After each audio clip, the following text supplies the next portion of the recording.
Hello, friends. Welcome back to the Rewind podcast. We've been back from a short break, a little hiatus in the middle of the season. And I'm so glad to be back.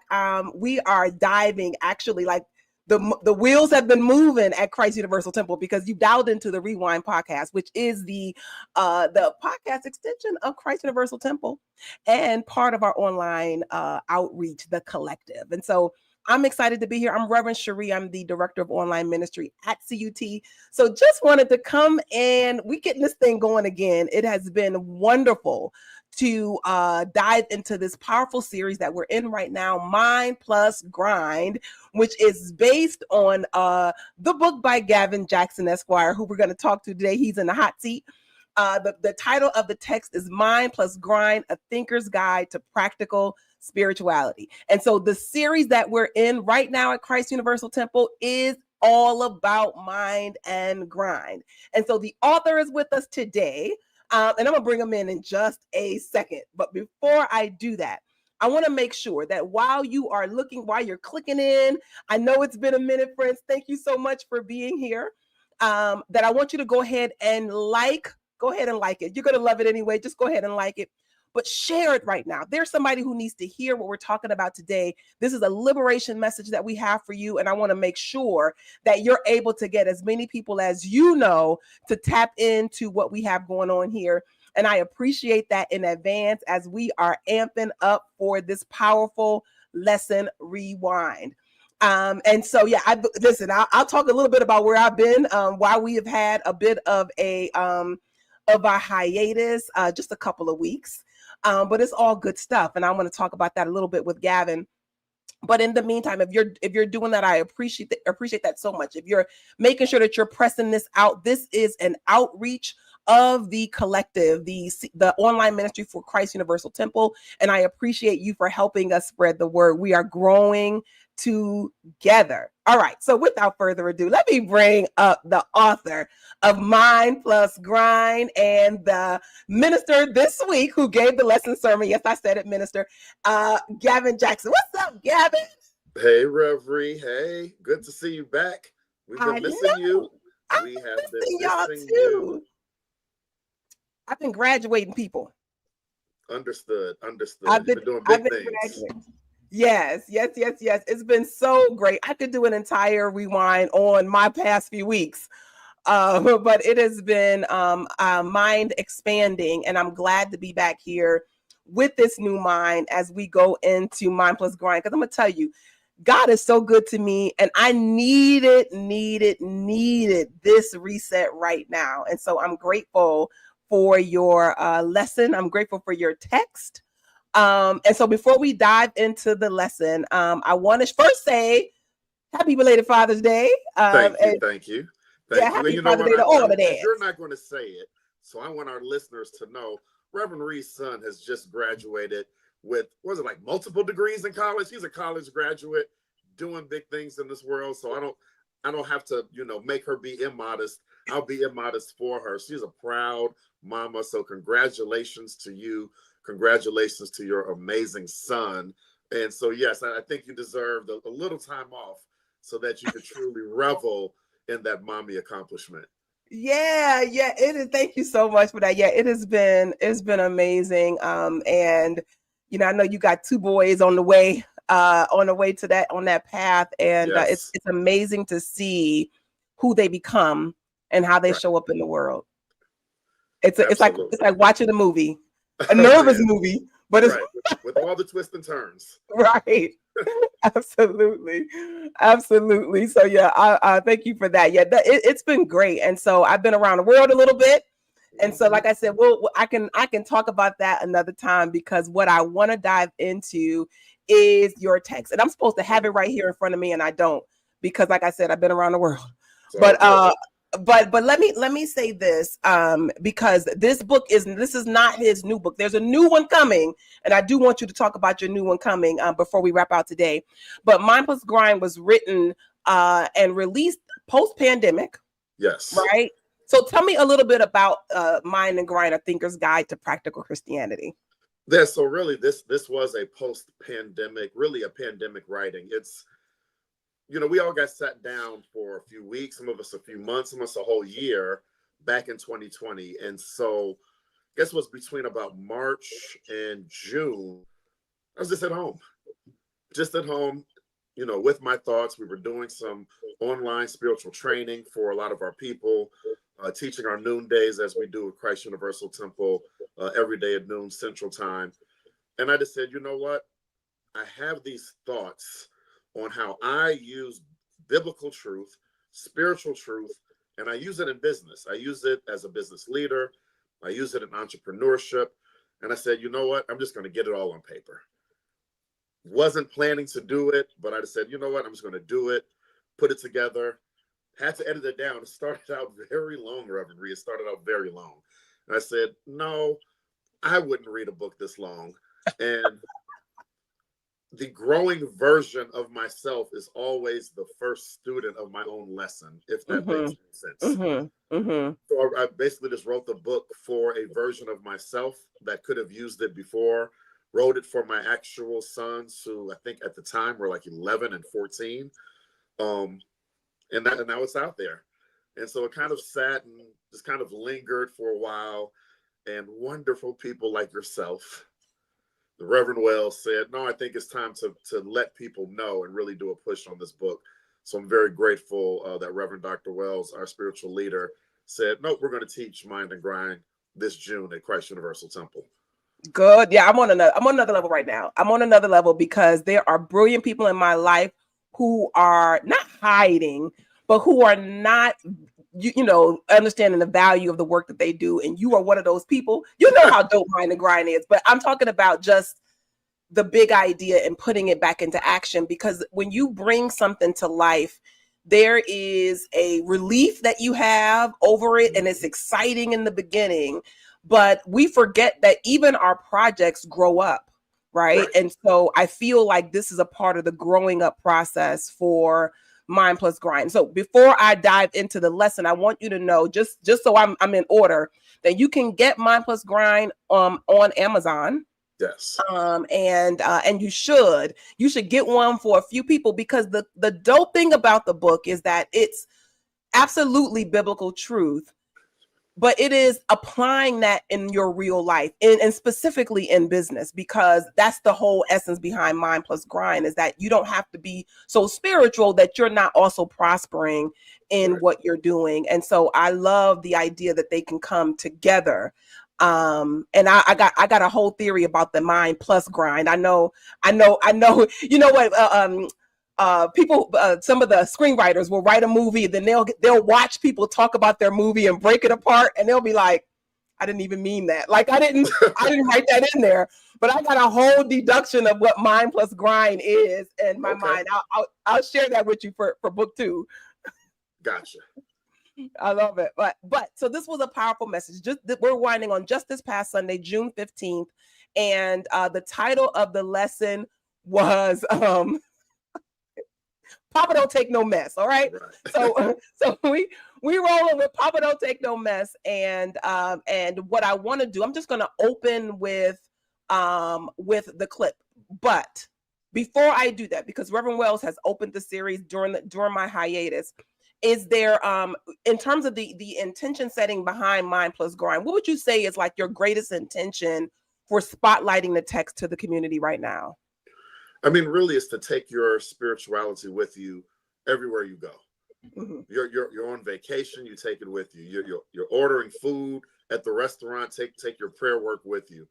Take it with you to work, take it with you when you play, take it raising your family. It is just doing the work, which is the grind, the physical work is important.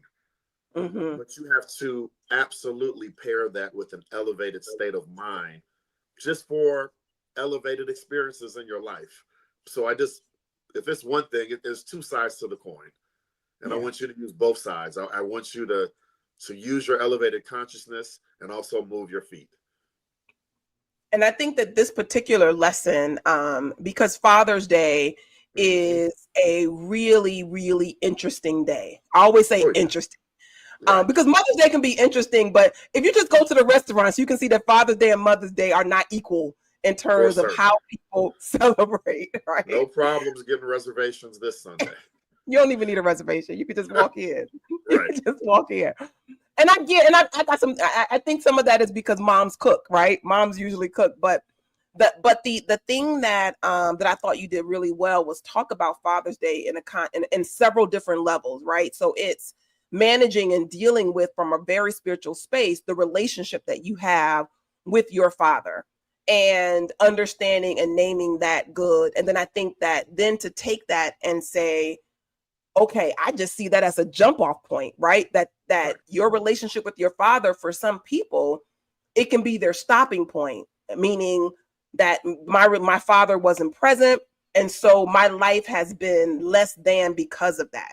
I've lost something, and they live at a deficit. Right. Or it could be your jump off, right? Mm-hmm. It can be your jump off. So I thought that was really that looking at fatherhood that way, like, was that a conscious choice, or did it just kind of come out in the flow of giving people, like, I think the spectrum of people in their relationship with fathers, you dealt with it? Yeah, no, it was a very conscious choice. I mean, it is, for me and my siblings personally, our father made his transition at 51, at a very, young age, relatively speaking. And then, you talk to people who maybe did not have a father in their life, or their father made their transition early, or their father's very, very present and great in their life, and then everything in between. Yeah. And so you don't want to leave people out on Father's Day when they're working through, so many things, when it's our job to teach people how to live, a happy life, a better life. My thing is, well, let's just get into it. I don't like to avoid the tough things. Mm-hmm. I like to just go right at it. And so I said, well, we're just going to go right at it. It's a tough discussion, but we're all here to better ourselves and live a life that works for us. So let's not beat around the bush. Let's just go right at it. So that was intentional. And I think on Father's Day that I was really thinking about this. I don't know if we talk about Joseph as the father of Jesus on Father's Day. Like, I don't think I've ever had that connection before, but of course you would do that. But I'm gonna play this clip, but we'll dive into just looking at, I've been in lessons where it's looking at all the fathers in the Bible, and that's a whole fun little exploration. But focusing in on the earthly father for Jesus, I thought was a really interesting perspective. So I'm going to play this clip, and then we'll unpack. So we talk about the father of Jesus as God, but we're going to give Joseph a little respect too. We're going to give a little high five, a little handshake to Joseph, because Father Joseph had a role. He had a purpose. His purpose helped Jesus fulfill his full purpose. Father Joseph maybe only did just a little bit. Father Joseph maybe only worked for a certain period of time, but we give thanks to Joseph, Father, for whatever he could do. He's raising the Son of God. That's not easy. But we have to thank him, however good or however not so good your time was with your Joseph, Father, still give thanks. So and that wasn't the one I meant to play, but this is what I felt like was really important, because there was something that Joseph gave to Jesus that helped him to develop. Absolutely. And that is, I think, the most powerful thing you can share with someone who had an absent father, that there is still something that of value that was given. Right. And then do you use that and move on and build from it? That's it. Even if it didn't work for you, that person gave at their level of understanding at that time. Mm-hmm. And so as we're training our minds as spiritual operators, we have to train our minds to give thanks in all things, even in things that at the moment on the surface don't seem like something you would even ever give thanks for. Yeah. It's just training your mind to say, well, how can this be a blessing to me now? How can I use this as a springboard?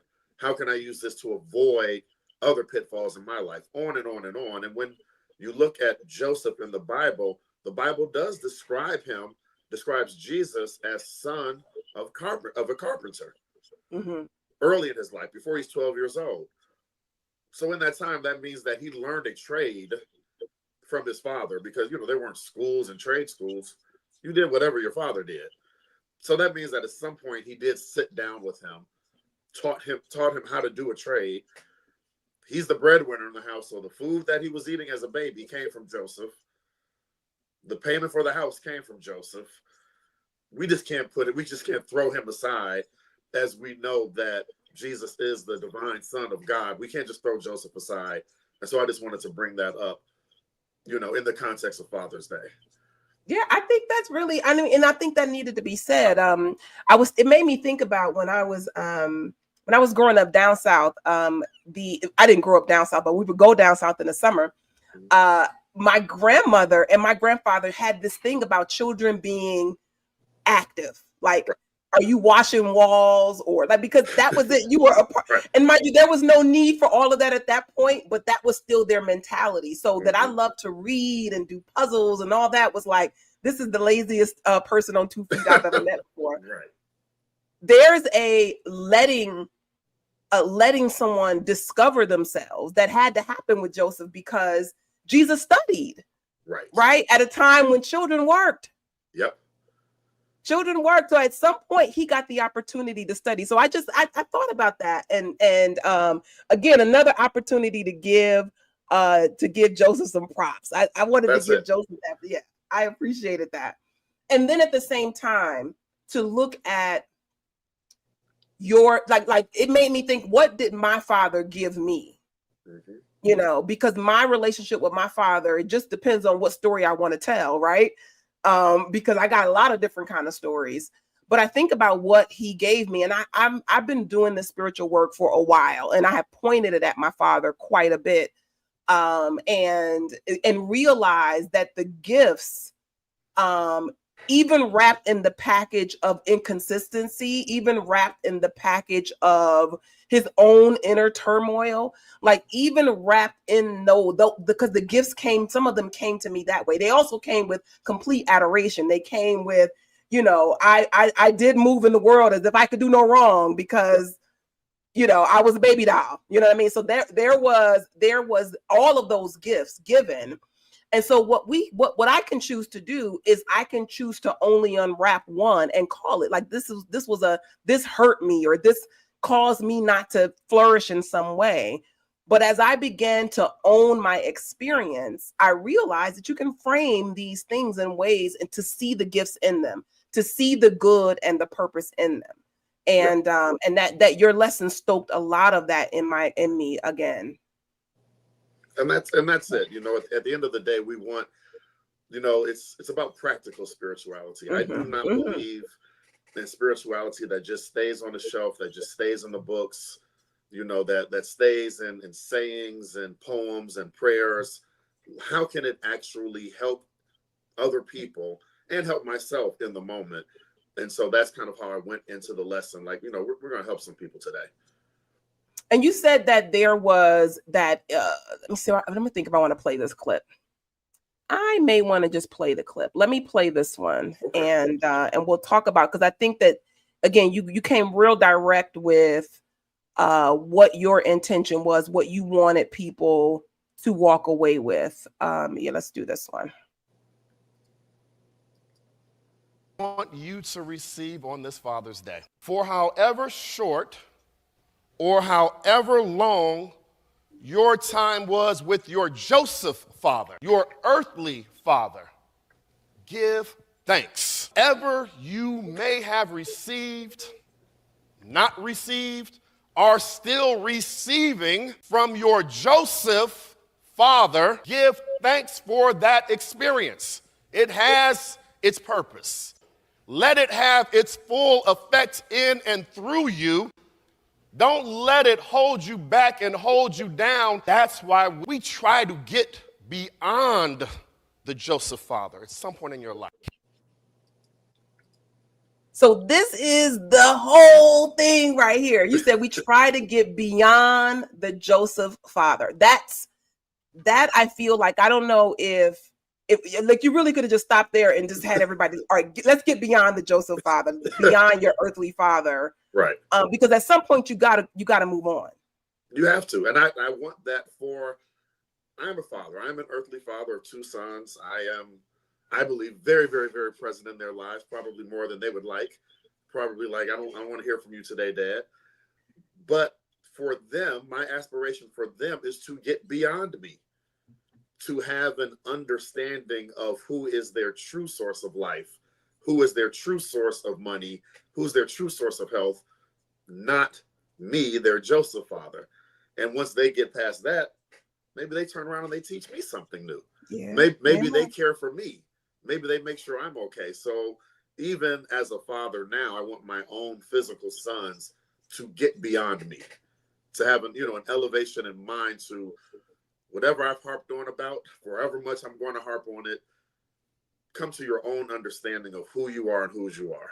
Yeah. Yeah. No, that's a powerful way to parent, because I think that there's, and this isn't no slight, because I think I've been there too, which is kind of more of an egotistical way where you want, want to make them something like, and if you've ever tried to force an academic to be creative, or a creative to be academic, or an academic to be athletic, like you see that these beings, they come with their own soul's agenda. And, the most that we can do is remind them of who they are and kind of get out the way. Right. Like, let me try to do as much as I can to be the guardrails, but also to get out of the way. And I think that to set that intention as a parent is an interesting approach. But I think that as an adult, right, as someone who has come up out of the childhood phase and are still reconciling with the presence or absence of their father, that at some point we have to recognize this was my earthly father, right, who was a person with issues, with everything that being a person comes with. I remember when I got that my mother was a person, I was like, oh, she was tired of me. Like she was tired of me. That's what that was about. Like sometimes you just get tired of some of the roles you play, right? That's what was happening, because she was a person. And everyone goes through it, but thinking about it specifically on Father's Day, I just very specifically, as a father and as a son, wanted to make sure. I'll put it to you this way. One of the people that I had in mind was a good friend of mine who actually lost his only child 3 years ago and has been going through what is the meaning of his life without being a father on the other side of that. And so him trying to just work through, well, I did all I could with the time I had on the other side of that role. And so I'm like, no, I need him to see we have each other, parents and children, for as long as we have each other. And we do as much as we can with the understanding that we have at the time. Yeah. And that's not the end of the story. No, not at all. We don't, So I just didn't want to dance around that. Yeah, no, I mean, we got to be courageous in these teachings. And I think that it is, and we also have to be honest with ourselves, right? Like at some point I had to stop blaming my parents for whatever I chose at that given time, like what my life could be or what could have been easier if they had just been. And at some point it is, and this is where where I'm going to go next with you from the sermon, is that at some point you got to, it's me, oh Lord, right? That I'm the one that is supposed to reflect the divine. I'm the one that is a child of the divine. And if I and the Father are one, if I am a reflection, if I'm the image and likeness of the Father, now what? Now what? That's it. This is so let me give you a little bit of what Gavin thinks is your now what. what your now what is. Oh, wait a minute, not that one. Not that one. This one. Wait a minute. Moving too fast. This one. Everyone in that room to say, whoa, the Spirit of God is in this room. When they see me, they see the Father, means that you and I are supposed to show up as God's grace. You and I are supposed to show up expressing our Heavenly Father. We are to show up as love. We are to show up as compassion. We are to show up as prosperity. We are to show up as health. When they see you, when you walk in a room, everyone in that room to say, whoa, the Spirit of God is in this room. When they see you, they should see the Father that truly gave you life. Tapping into this identity will allow you to express the highest and best version of yourself. So let me repeat that. You said tapping into this identity will allow you to express the highest and best version of yourself. Talk to us a little bit about that. Well, I mean, the world reminds you of worldly identity so much. I mean, like you get reminded that you are black or white, or you are male or female regularly. You get reminded, are you Christian? Are you Muslim? Did you grow up in the hood? Did you grow up wealthy? Like all of these things you are always reminded. What school did you go to? What neighborhood did you grow up in? What fraternity did you pledge? What sorority did you pledge? All of these identities are built into our everyday movement. And that's okay. But what I wanted to make sure that I got out there is a higher level. When you show up, when people see you, they see the Father, means I am not just expressing my physical characteristics. I'm not expressing my weight or my height. I'm not expressing how much I have in my bank account. My first job is to express God. And in doing that, you reach a higher level of yourself. You start to reach your full potential. So I just kind of want to make sure I put a pin in that to say, hey, no, there's another level of this identity. You know, kind of the old school. Like we're made in the image and after the likeness of our Father. But I think that that's a major mental shift that you called for, right? Yeah. That I'm not going to relate myself. I'm not going to identify my highs and lows, my capacity based on my earthly parents, based on what was given to me or not given to me by my earthly father. And I'm saying this from knowing that there are, like you said, the spectrum of experiences, that there are people who had amazing experiences with their father, who were supportive and showed up in all the ways that you would imagine a father could and should, and those who have an opposite experience where there may be a lot of pain around the experiences that they had, that this right here is true for all, right? Yeah, true, and I used to struggle with that. I have a very, very good friend. Best friend of grown men are allowed to have best friends. And his father passed away when he wasn't even 2 years old. So he never had an experience with his father. And we're growing up as kids. I mean, I've known him since I was 6 years old. And so our earthly father experience was always different, just because his father had left this physical plane.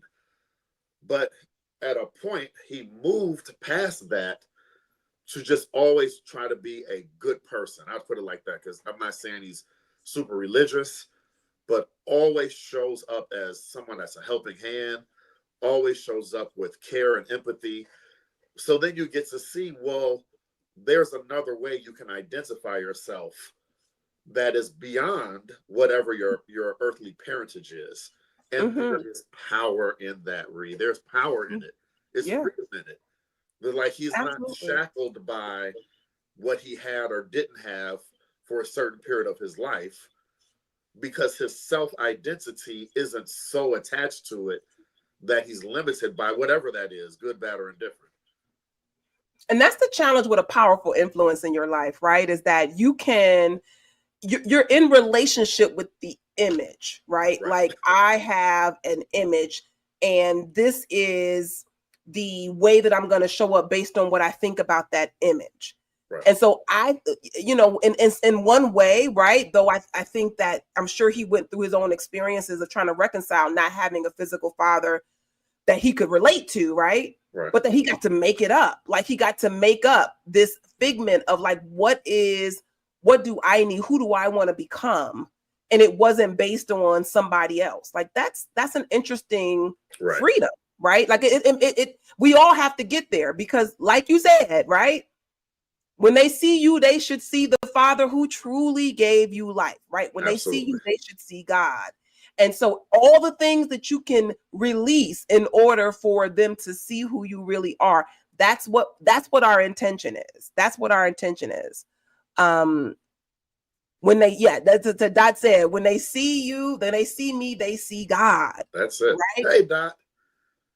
It's like when they see me, do they see God, or do they see my brokenness? Do they see, the mistakes that were made in my experiences? Like that's what we have to be able to release. And we do that by telling ourselves a new story, right? Absolutely. And then freeing yourself to be what you're called to be. Yes. Yes.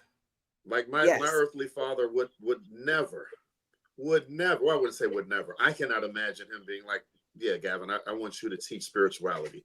I want you to minister to people. That is not how I was raised. I was raised from day one to be a businessman.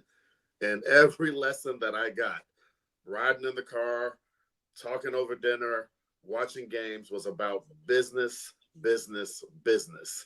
And so I had to recognize that at some point and say, well, who do I want to be and who am I from my heavenly Father? Yeah. What's my true divine assignment? How do I want to express in my own heart? And that's not always easy to do when Joseph has been telling you, you're going to be a carpenter, because I was a carpenter and my father before me was a carpenter. What are you talking about? And so, like you said, it's not always easy to say, I'm going to do what God tells me to do. Yeah, I mean, and let me tell you, we are such creative beings that I think that we miss when we're actually creating the limiting stories, right? In terms of what our capacities are. We're so creative that we miss that we're creating those limitations. We're That's a good way to put it. Right. No, that's an interesting way to put it. Yeah. Yeah. But that's how dope we are, though. Huh? Yeah. We're creating our own story. We're creating our own story. Like I have a sister. We share the same father. Two completely different fathers, right? Two completely different fathers. Same man, right? Same man. Our relationship with him, our perspective of him, completely different. Got it. And it makes me laugh sometimes when she'd say things, and I'd be like, that wasn't my experience. But in terms of what of where we jump off from that, right? I think that there are places where we may be stuck in a story, our own individual stories, but to shake it loose, and I'm sticking with this for a minute because I think this is one of those places that I know I used to struggle with, which is that I am a reflection of the divine, not a reflection of the two people who gave birth to me. Like that feels even weird to say. It does. Like you're disrespecting your parents. It absolutely feels like disrespect. Because, I mean, imagine, your parents sacrificed and did so much and went through so much and gave up so much for you to be A, B, or C. And now your heart is saying, no, I want to be X. It feels disrespectful. Yeah. Like I'm not honoring the work that this person did, teaching me how to be a carpenter. Yeah. Yeah. So no, that's real. I remember when my son was younger, and I sent him to this camp that was a traditional Christian camp that it was like a sleepaway camp. A week without him, it was like heaven. And he comes back, and he had, they had to take a Bible, and it was this whole thing. Now, mind you, he's been going to Up Church for his whole life, right? Right. He comes back, Mom, did you know about Jesus? Right? He's telling me all these things he learned about Jesus. Cut to so I'm thinking, I've been teaching you about Jesus forever, right? But no, not the way they did at this camp. Cut to at some point, he tells me, I'm not sure if I believe in God. Right. And I was like, okay. I'm like, it took me, it was like a whole minute that happened in a split second where I was just like, you don't believe in God. Are you kidding me? Right. But okay, like you don't have to believe in God, and you definitely don't have to believe in God the way that I believe in God, right? Like that's totally it. And it was that moment when I think that little things happen as your children are developing where you realize that they're their own person, right? That they're their own person. And that was it. I can't give him God. Yeah. He'll get it for himself in a way that works for him. In a way that works for him. And the same thing is that you may be working with a God concept that was given to you, but it's not yours. Right. So how can you that is kind of a linchpin of our entire spiritual movement. 70 years ago, imagining a Black woman, Johnny Coleman, coming back to Chicago after being in Unity, telling Black people, like, you don't have to wait until you die to be happy. Like, how many parents that had to have upset? Yeah. Hearing that from Reverend Dr. Johnny Coleman, our founder, saying these things, that is a different spiritual concept than that person's parents and grandparents had been teaching them. Yeah. Even if only slightly different. And then people saying, nope, I'm going to understand God for myself. That's a big leap. Yeah, it's an opportunity. I always say that's Reverend Della would say, mind your own spiritual business. Like that's a part of it. Is like, I can't, if I mind my own spiritual business, I won't get wrapped up in that. And I know, I've been around people who have gone into religious traditions that did not seem like safe spaces for them to be emotionally. And the thing is to continue to affirm the power and presence of God that's active in the midst of each and every one of us, and not to get caught up in the way that they're expressing it. Like they're gonna, we're all going through our own experience. And so I love that I think Mother's Day and Father's Day both do that. They give us a chance to look at and honor, honestly, the experience, the people who came and said yes, right? These parents said yes at some level, right? And that had an impact on us. We get to say what that impact is. We get to move from in alignment with that impact. We get to choose that.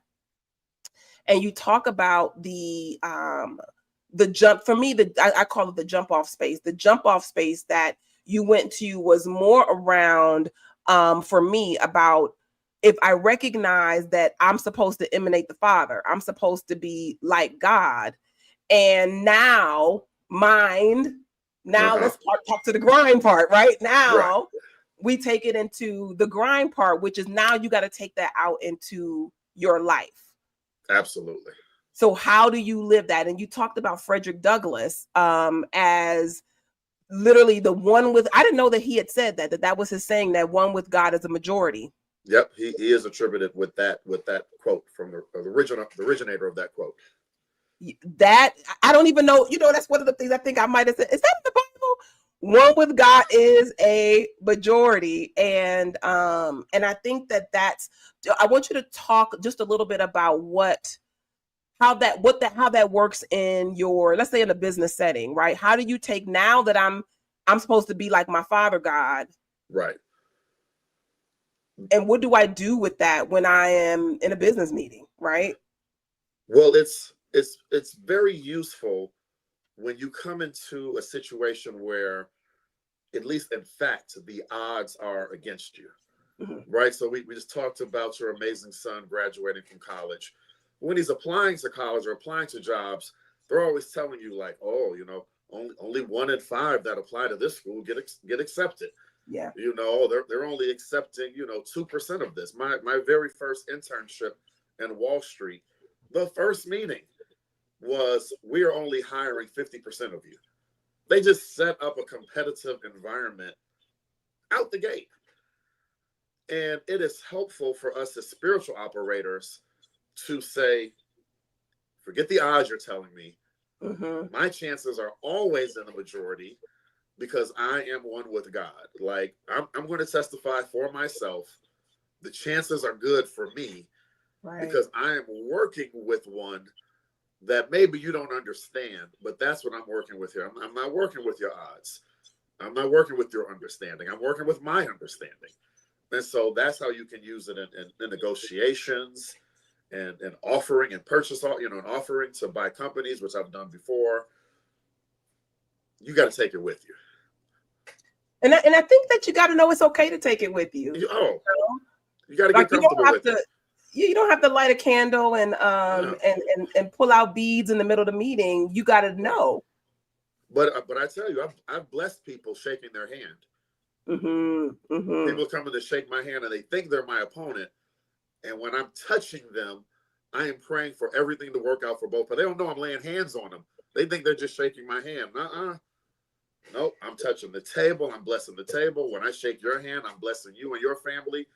They don't even have to know that I'm having church. You think we're having a meeting. We're having church. Or at least I'm having church. Because that's what I need to do in this meeting. I know, and I think that's the part that I really appreciate about the approach you share in Mind Plus Grind, is that you don't have to leave God on the shelf in order to be successful in your business life. And these prayers to people, I know, turning a situation around is using the power of prayer, where it's like there is no adversary, right? There is just love, and using that power of love to transform a situation. I mean, I got a book to write about that. Like that, there is because I know that you can take this into your world. This is not for you to have on Sundays. This is for you to be. This is a new way of being. For you to emerge to, right? That every day my intent is I and the Father are one. My intent is one with God as a majority, as my mindset, right? Judith said, one with God as a majority. This saying is so meaningful and reassuring to me. I never feel alone. I never feel alone. I want to listen, just on that note, I want to move into this clip, and then we're going to unpack what it means to have one with God and be a majority. So good. Here we go. I am health. I am peace. I am prosperity. And situations or people try to challenge you. Who are you to say that? Who are you to think you should have everything? Who are you to think you can move out of that neighborhood? Who are you to think you can be better than us? Why are you talking all proper now? Who are you shopping all these fancy clothes? Your testimony is valid because you are not alone. You stand with the Father who sent you. Remember, Jesus is a way shower. He's saying the greater things you will do. So when you see Jesus speaking, let that mind of Christ Jesus also be in you. I am not alone. And sometimes you got to say it to yourself. I am not alone. I am not alone.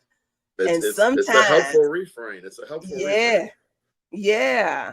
Because I know that feeling of, I've been in rooms where it's like is anybody in this room rooting for me. Right. Anybody that care just a little bit about my well-being. I'm sure many of us have been in some really, really racist rooms where like people are treating you like you're some type of monkey. Like they're treating you like you're an animal. And I won't even say you, I won't say people. I mean, keep it personal. I have to watch my competitive nature because I'll switch to fight mode like that. And fight mode is like the weakest, lowest level of thinking. But that's the way you were raised. Like, you don't let anybody outdo you. Right. And it's really a higher level that can move things out the way almost effortlessly. There's a higher level of thinking that can just make things dissipate. And it is that, I'm not alone. Like, I was sent here by God. Yeah. I stand with my Father. And so why am I even thinking about you? I should be listening to whatever instructions I'm getting. I should be praying for happiness and peace in this situation. I should be heightening my awareness of everything that's going on and how God is moving everything, and heightening my awareness of the source. All of these challenges are really tricking you into thinking that there's some other power. Yeah. Oh, I'm going to send 5,000 troops to LA just so you know I'm powerful. And then make you all nervous and upset you in your sleep. That's a distraction from I'm not alone. You can send 50,000 troops to LA. That's right. I'm not alone. I'm not alone. God I'm not is gonna work alone. with I'm me not. the way God needs to work with me. That's right. No matter That's who's right. doing what. That's right. That's right. These rooms that we walk into. Just so the audience knows, she's in LA. Reverend Rhea is in LA right now. So she Listen, dealt with the fires, she dealt with the earthquakes, the protests, National Guard. And look at that smile on her face. And God is so good to me. God is so good to me. And I'm grateful. I'm so grateful for this teaching, because when you know that you can control your thinking, that we're so creative. We are so powerful and creative.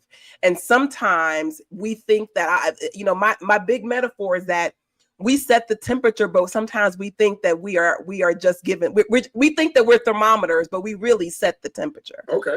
And so I look at this like I can say and name this experience to be whatever I choose to be. I choose it to be. I'm that creative, and it will conform to what I say. That's why we can say that it is good. That's why we have to, like, imagine everybody walking with that kind of power. Right. You know, I sat in rooms. I don't know if I perceived so much racism as I have against just feeling like maybe I got the double whammy with the woman and right. and being a Black woman thing. Is it sexism or is it racism today? Which one is leading today? I think they sometimes would link up together, but this is the way that this is the lesson I needed to get, right? Because I would watch my ideas. Mm-hmm. I would say an idea and give it 3.5 minutes. Mm-hmm. Somebody else would say that same thing and it would take root, right? And so I used to sit there. So I actually made a game of it, right? And I'd be like, I wonder how long it's going to take for somebody to repeat this. And then it's going to be something that's now all of a sudden this great idea. Mm-hmm.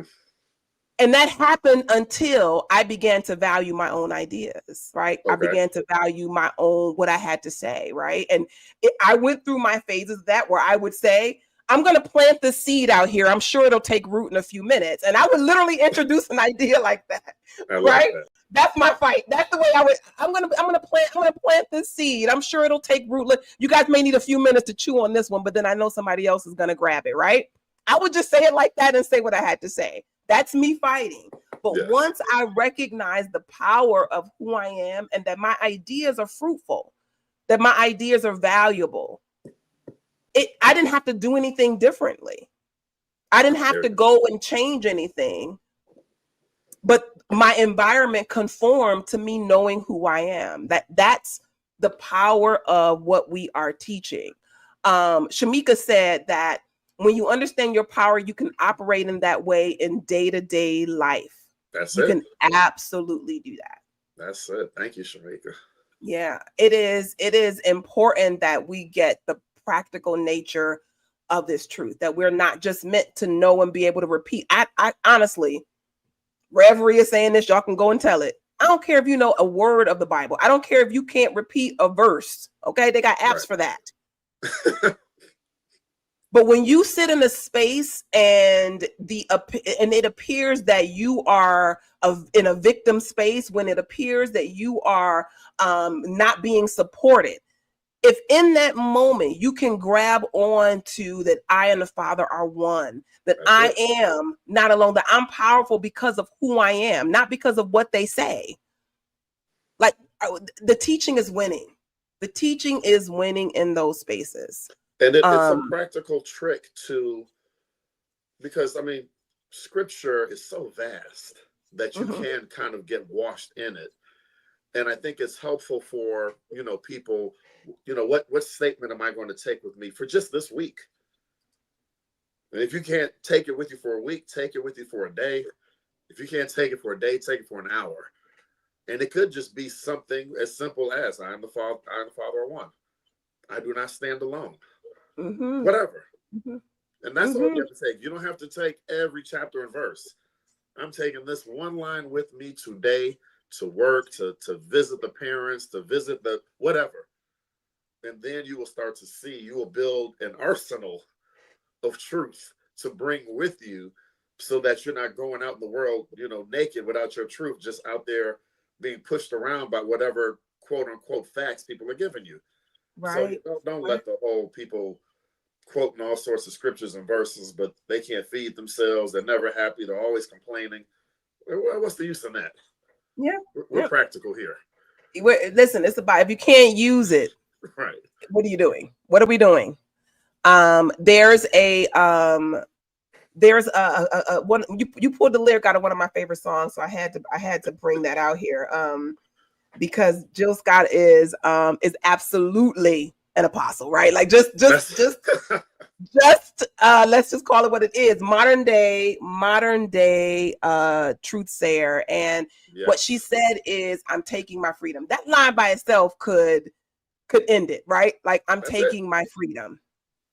And that's what that, to me, like hearing that freshly was like, oh, I'm leaving certain things on the shelf. I'm not taking them. Like, I'm leaving. So she said, I'm taking my freedom and pulling it off the shelf, putting it on the chain and wearing it around my neck. Mm-hmm. I'm taking my freedom. I didn't think about that. I like how you said that. The fact that she's taking that off the shelf is saying there's something else that she might be leaving. The shelf has a lot of things. Yeah. She's taking what works for her. I'm and taking only what works for her. Yeah, I'm taking my freedom. And that is, I think, the message, of a really powerful message, a way of looking at Father's Day, right? Like, what are you taking off the shelf from your experience with your Joseph father, with your earthly father, right? What are you taking off the shelf of who you are as a child of the divine, right? Your spiritual father. Like, we get to lay claim to that. But you got to take it. Yep. But I like how she says, she's wearing it. She's proud of it. Because when you're wearing something around your neck, it's with you all day. Mm-hmm. It's with you at the grocery store. It's with you at the gas station. It's with you all day. Yeah. And so I put that in the beginning of one of the chapters in the book, just because I'm like, no, that's setting the tone. That is chapter 4. How you use the spiritual truth. Like, just wear it around your neck, so to speak. Bring it with you everywhere. Yeah, that's powerful. That's really powerful, because I know that we can pick and choose environments where we show up as our full self, right? Where maybe we may not feel like it's my time, or maybe we don't feel like, for whatever that creative barrier we made up, we start to shrink in certain environments. And I don't know if you've ever seen somebody do that, where it's like, who is this person? Right. I've had friends go with me in different places. They're like, you are a completely different person here. And I didn't know. Mm-hmm. No, I didn't know. I think it's a natural defense tactic. I know I've done it and still do it. And I mentioned this in an earlier sermon. Reverend Wells caught me doing it when I first started working for him. And he said, stop making yourself smaller to make other people feel comfortable. And I went and wrote that down, because Reverend Wells is not the type of person to give you a specific direction on what to do or not to do. He's more of a Socratic method teacher, asking you questions. So when he says something specific, like stop playing small to make people feel comfortable, I'm like, you know what? I do like people to feel comfortable. That is part of my personality makeup. Like, okay, everybody's okay, everybody good, but a lot of times that doesn't work for me, and sometimes it works against me. Mm-hmm. And so, no, you don't have to change and dim your light in circumstances. And if you find yourself doing that, maybe do a little self-examination and ask why. Yeah. And then maybe ask why you're even in that situation. Maybe that's not where you should be. Yeah. If you have to completely change who you are and how you want to express in a physical environment, that might not be the environment for you. Mm-hmm. Yeah, I'm in a I feel like I've been in a perpetual reset, but I've been in the reset. I've been shifting, right? And one of the things that just occurred to me that I need to do more from what you just said is that it is that paying attention to yourself and to like how you're showing up in the room. I'm a big fan, and I haven't been journaling about this, but I'm a big fan of journaling. I think that if you're able to write however you like to write out your observations about yourself. Right. You know what I mean? Like, I think that there's something to say, like, what happened today when my son and I just traveled for 2 weeks in Asia. And one of the things Say it again. My son and I just traveled together for 2 weeks in Asia. We did. We're set. We're set. Go ahead. We're setting off new things. This is our new thing now. We're going to travel together. I love it. But one of the things I realized is that the days start to blend into each other. Like, we were seeing just so stimulated.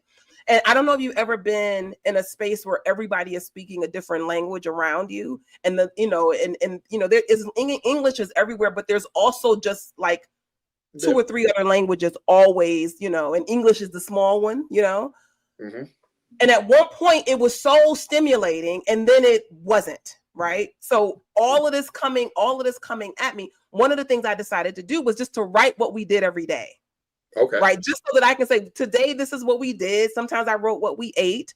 And so sometimes just reflecting on your day, not so much of like chronicling like a calendar of what you did hour by hour, but just kind of like how you felt in different key moments of your day and how you showed up. That could be something that will really help you, because this is all just information, right? You're going to be this is like the buffet we're setting, right? Right. You get to choose what you eat off of the buffet, right? You get to choose what you actually incorporate. So I want to encourage you, like, not just to see and to look at all of this, but incorporate something off of this table into how you move. And I know journaling helps you to it helps me to see myself in circumstances, to just be honest, because nobody can see this. This is just my own personal writings, reflection. Yeah. And it's like, my grammar doesn't have to be great. I can misspell. My handwriting doesn't have to be cute. Like, all of those is my free space. It's just so I want to invite you to that. It's just for me. It's just for me. And we all need that. So however you do it, I know there are other ways to kind of ponder yourself. Right? To think about how you show up. Because if you are the child of God who has been endowed with all the bounty of the universe, you have all the power, all the wealth, all the love, all of the wisdom, if all of that is yours, how does that change the way that you show up in the world? I think that's worth thinking about. That's worth like just looking at yourself to say, I should be ever expanding, because I'm made out of the ever expanding stuff of God, right? That's it.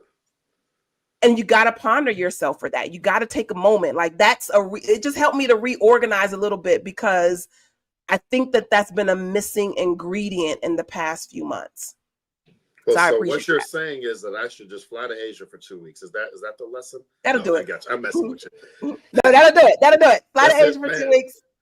I need 2 weeks. Bring your walking shoes. Bring your walking shoes. Tamika. Hey, Tamika. Thank you for jumping on. Darlene, thank you so much. Appreciate it.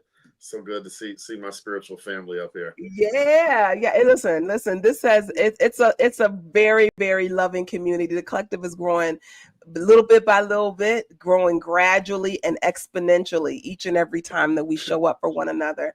I got one more clip I want to play. Okay. So tomorrow is Juneteenth. So I did want to end on a Juneteenth moment, because if you read chapter 4 of Mind Plus Grind, that Juneteenth is you actually talk about Juneteenth in the text. And so this is from the text. In chapter 4, you said, therefore, Juneteenth is not a celebration. So just really quickly, in case you don't know what Juneteenth is, that it is it's the Independence Day that was celebrated by enslaved people in the borderlands and like the Texas area, because word hadn't quite got there yet, right? So they celebrate Juneteenth as, and I think it was like the next year, right? Like it's 3 years later. Right. It was 3 years later after the Emancipation Proclamation. Yep. Okay, I'm not gonna dive into that, but yes. Okay, yeah. So 3 years later, we're right, catching word. Exactly. And so, but the point that you made in the text, I thought, just kind of thinking about knowing the law and living it, like are kind of two different things. You said Juneteenth is not a celebration of the law, but is a celebration of the knowledge of the law. That's how you phrase it. Yep. Similarly, it's only the knowledge of spiritual laws that allow you to avail yourself of the spiritual rights with which you are born. I'm going to add that into the banner, but talk a little bit to us just about this idea of the law and then knowing it. So there's freedom, but then there's knowing that you're free. Right. No, I mean, God has always been God and is always going to be God.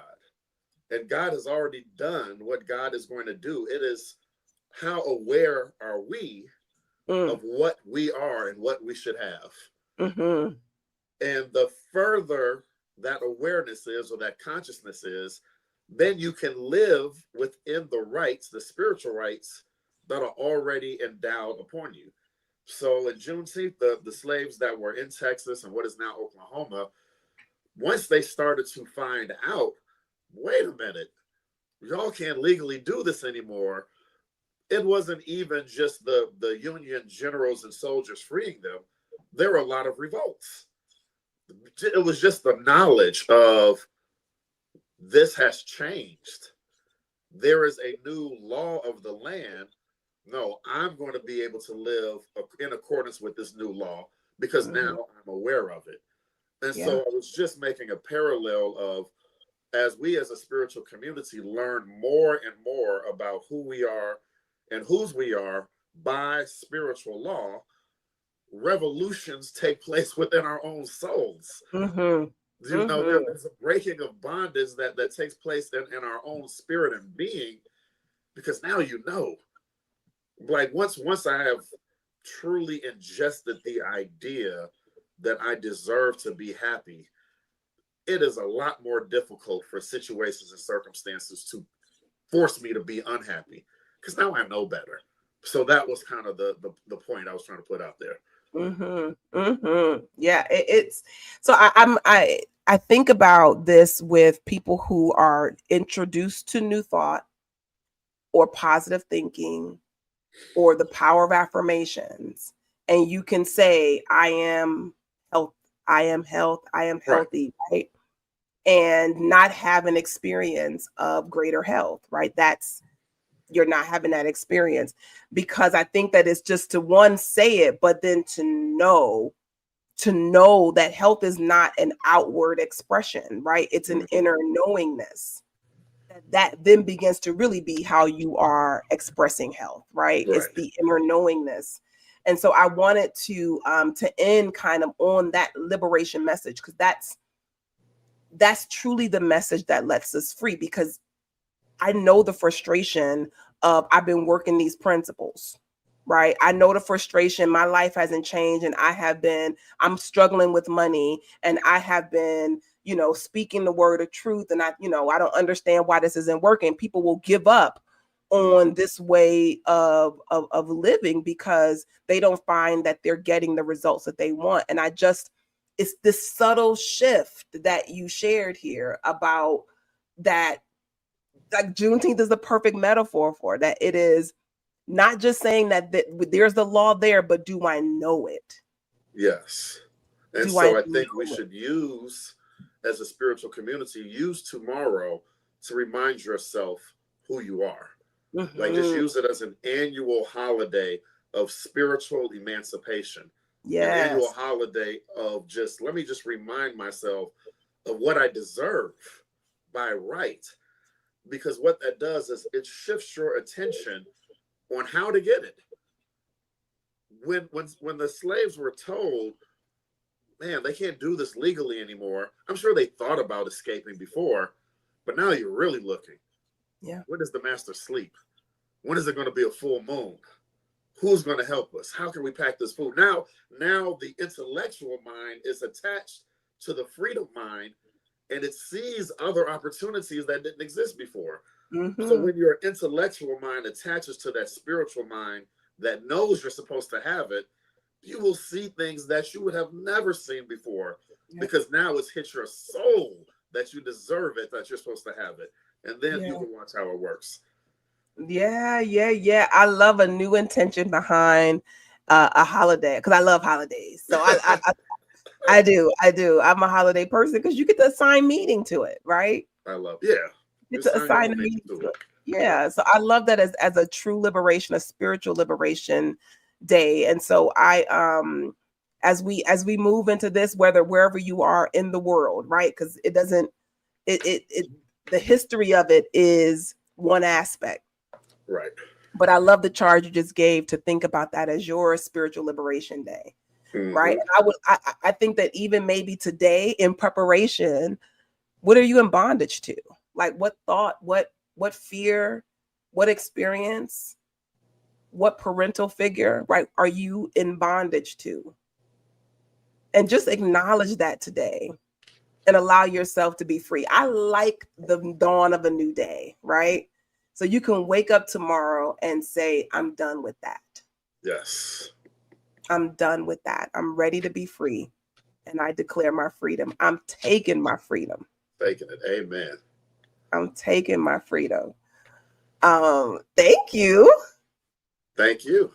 This has been good. I see all my good people. I see the president of the board of directors on here, Tiffany White. Hey, Madam President. Tiffany, see what's going on, Tiffany. And I know it's Sandy Lynn. Appreciate you, Sister Sandy. Thank you, Darlene and Tamika and Judy. Thank you, Judy, for coming in all the time. Shamika holding it down. I appreciate you. Of course, Dot, who's always the anchor. I love it. Jeffrey, I'm not sure if you're still here. And Velma, thank you all so much for joining us in live today. Miko was here. What's going on? I see you from way up in the top. So thank you all for being here today. Barbara, if you're still here. Deborah, if you're still here. Thank you all for coming and joining with us today. The rewind is back. Rewind is back. We just had a little hiatus. And so I hope you got a chance to catch up on some rewinds if you've been missing them. Know that you can get the entire first 2 seasons, right? We got a whole season in the bank from last year. And then, of course, all that we've recorded this year. You can find them on YouTube at CU Temple. And the podcast playlist is there. You can find them all there. So I thank you so much for being here. Number one, I do want to encourage you, because these are recorded. You can always share, right? So take your amazing pointer finger and share it. Right? You can share it to your email list. You can share it to your Instagram page. You can share wherever you choose. But we do appreciate you sharing the message, sharing out. Let people just you don't have to explain it. Just share it. I think you should listen to this, right? And share it out like that with people. Coming up at the temple, right? We have a couple more weeks of Mind Plus Grind. So I know next week I will have Reverend Gaylon in the hot seat, and then you come back to wrap out the series, right? Yep, I'm coming back. I'm going to teach that the final Sunday of the month. I think that's the 27th. We're going to teach the process from mind to manifest is what we'll teach when I come back in 2 Sundays. So I'm looking forward to that. Please buy the book, share the book. If you search for Gavin R. Jackson on Amazon, that book will pop right up. You can get a hard copy or get the Kindle version. And then you can find me on Instagram at MG Practical Spirituality for some inspiration throughout the week. Oh, I love that. Yes. Oh, listen. Okay, so when we close out, I have a video that plays. I did not add in the new IG, so I'll make sure that that's in there for the end of the month. I'm doing new things, Reverend. I know. I gotta keep up. Taking my freedom. Yes. So know that this is not the last you will hear of Mind Plus Grind, that it is a powerful umbrella to teachings that will support us in how we live our lives, right? That you take your spirituality with you to thrive in every area of your life. And so I'm excited about it. I'm excited about this reset. Yes. Are you hearing me? This reset on the project. And thank you all again for being here. Last thing I want to say, this is a message for the Christ Universal Temple family. For those of you who were a part of the Manifest program, we launched that in right after Easter. Cohort 2 is coming up in July, and so you'll be able to sign up for that shortly. But I know that there are those who either didn't finish all 4 of the workshops and want to, or those who didn't get a chance to start. And so there is an online component. You can have that experience online. I'm going to offer it at 2 different time zones online, or it'll be after service for those who are in the Chicago area. So just wanted to let you know that Manifest is returning. Badder and better. The bigger, badder. What is it? Bigger, badder, deffer. Was that the Run DMC album? I'm not a Run DMC expert. Me neither. No.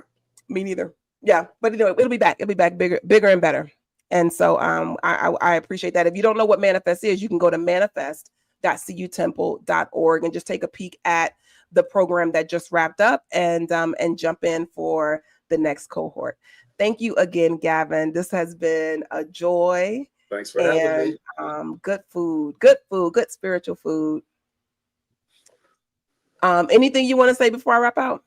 Nope. Just appreciate all you guys supporting, and that we're gonna keep this rolling. And enjoy your Juneteenth. Enjoy take your freedom day. Tomorrow. Take your freedom off the shelf. You deserve it. You Yes. deserve it. God bless you real good. We'll be back next week with the Rewind.